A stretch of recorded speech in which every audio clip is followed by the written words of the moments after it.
नमस्कार दोस्तों, global affairs 360 में आपका बहुत बहुत स्वागत है। दोस्तों, आज जो मैं आपको बताने जा रहा हूं वो सुनकर आपके पैरों तले जमीन खिसक जाएगी। ये कोई मामूली खबर नहीं है, ये एक ऐसा एक्सप्लोसिव खुलासा है जिसने अमेरिका, पाकिस्तान और इंडिया तीनों देशों के रिश्तों की बुनियाद हिला के रख दी है। क्या होगा अगर मैं आपसे कहूँ कि अमेरिका, जो दुनिया भर में लोकतंत्र यानी डेमोक्रेसी का झंडा उठाए घूमता है, वही अमेरिका पर्दे के पीछे सबसे बड़े डिक्टेटर्स, सबसे बड़े तानाशाहों को सपोर्ट करता है। क्या होगा अगर मैं आपसे कहूं कि 2001 में हमारी संसद पर, हमारे पार्लियामेंट पर जो आतंकवादी हमला हुआ था, उस हमले के पीछे कहीं ना कहीं अमेरिका का हाथ था। और क्या होगा अगर मैं आपसे कहूं कि पाकिस्तान के पास जो न्यूक्लियर बॉम्ब है, जिसका डर वो बार बार हिंदुस्तान को दिखाने की कोशिश करता है, वो बॉम्ब भी अमेरिका की मेहरबानी से ही बना है। आप कहेंगे कि मैं ये क्या बड़ी बड़ी बातें कर रहा हूँ, लेकिन दोस्तों, ये बातें मैं नहीं कह रहा, ये कहा है CIA के ही एक पुराने सीनियर ऑफिसर ने, एक ऐसा आदमी जो खुद पाकिस्तान में तैनात था, जो सब कुछ अपनी आंखों से देख रहा था।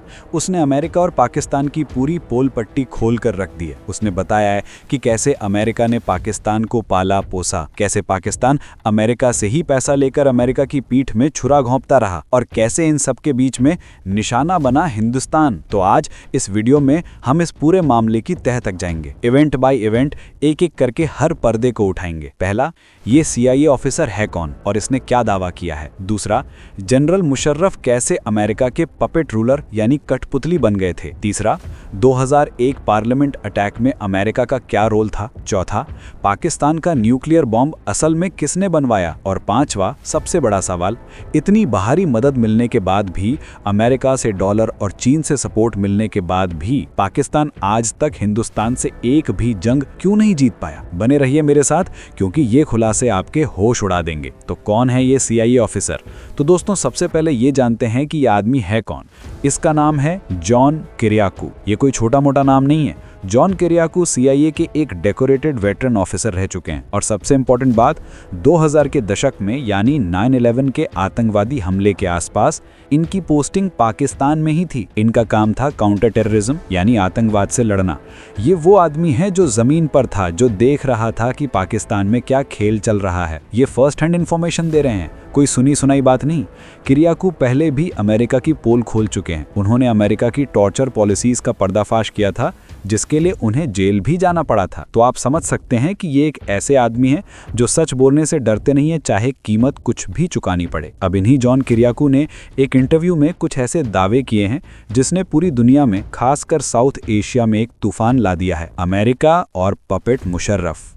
किरियाकू ने जो पहली बात कही वो अमेरिका के दोगलेपन, उसकी हिपोक्रेसी को दिखाती है। अमेरिका पूरी दुनिया को कहता है हमें डेमोक्रेसी से प्यार है, लेकिन किरियाकू कहते हैं ये बिल्कुल झूठ है। उनके मुताबिक अमेरिका को हमेशा से मिलिट्री डिक्टेटर्स यानी फौजी तानाशाह पसंद आए हैं। क्यों?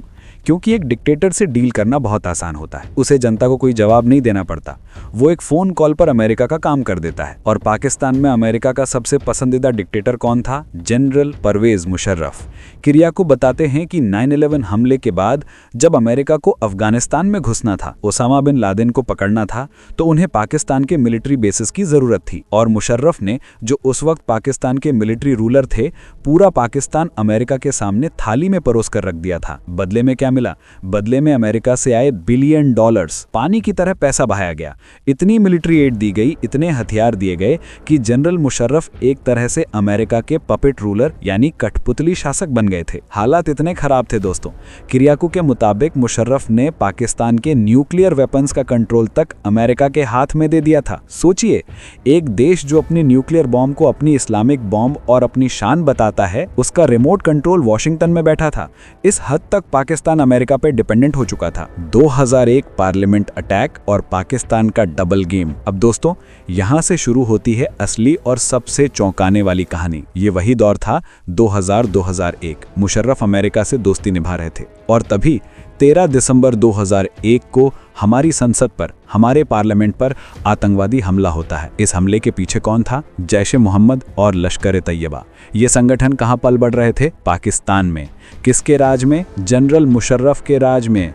तो यहाँ पाकिस्तान ने अपना क्लासिक डबल गेम खेला, जिसे जॉन किरियाकू ने अब कंफर्म कर दिया है। ये डबल गेम क्या था? बहुत सिंपल। एक हाथ से पाकिस्तान अमेरिका से वॉर ऑन टेरर के नाम पर, अल कायदा से लड़ने के नाम पर $बिलियन ले रहा था, और दूसरे हाथ से उन्हीं पैसों का एक बड़ा हिस्सा, उन्हीं हथियारों का इस्तेमाल वो जैश-ए-मोहम्मद और लश्कर-ए-तैयबा जैसे आतंकवादी संगठनों को फंड करने में, उन्हें ट्रेन करने में कर रहा था। किसके खिलाफ? हिंदुस्तान के खिलाफ। किरियाकू ने अपने इंटरव्यू में साफ-साफ कहा है, वी न्यू इट। अमेरिका को, CIA को सब पता था।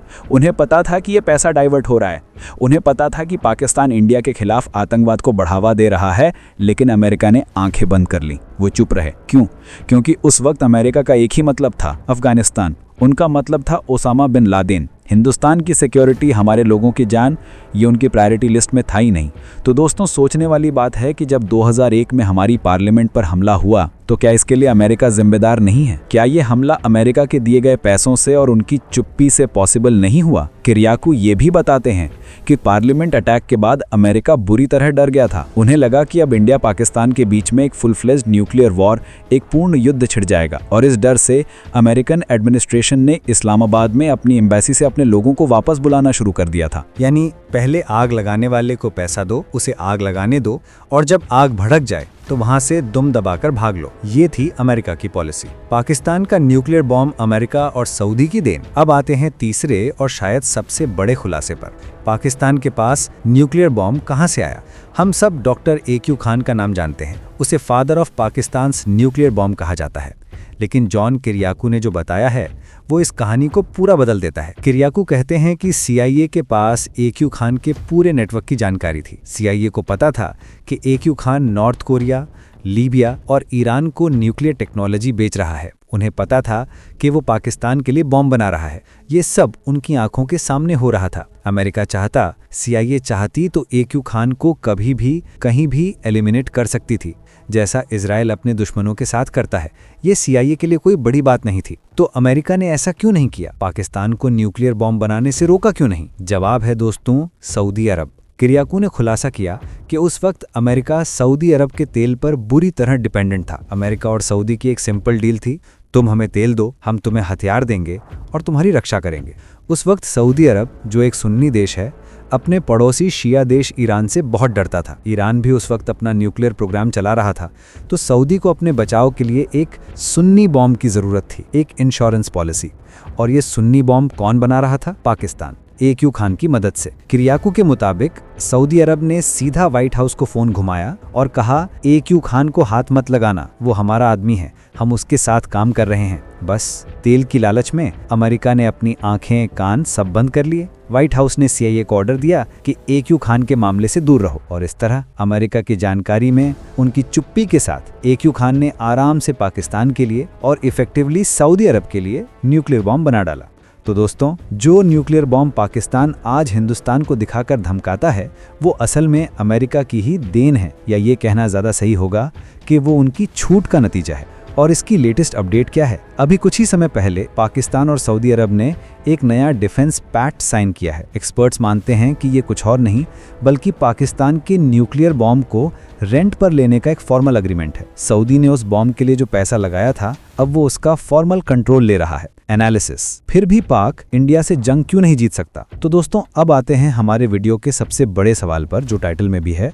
अमेरिका से इतनी मदद मिली, सऊदी अरब से पैसा मिला, न्यूक्लियर बॉम्ब भी मिल गया, फिर भी पाकिस्तान आज तक हिंदुस्तान से एक भी जंग क्यों नहीं जीत पाया? न 1965, न 1971 और न ही 1999 का कारगिल। इसके पीछे 5 बहुत ठोस कारण हैं और किरियाकू की बातें इन्हीं कारणों को कंफर्म करती हैं। भीख पर बनी सेना। पाकिस्तान की आर्मी हमेशा से बाहरी मदद यानी एड पर निर्भर रही है। उन्होंने कभी अपनी खुद की मजबूत इंडस्ट्रियल बेस नहीं बनाई। उनकी पूरी इकोनॉमी अमेरिका, चीन और अब सऊदी से मिलने वाली भीख पर चलती है। जिस दिन ये पैसा बंद हो जाता है, उनके टैंकों में तेल डलवाने के पैसे नहीं बचते।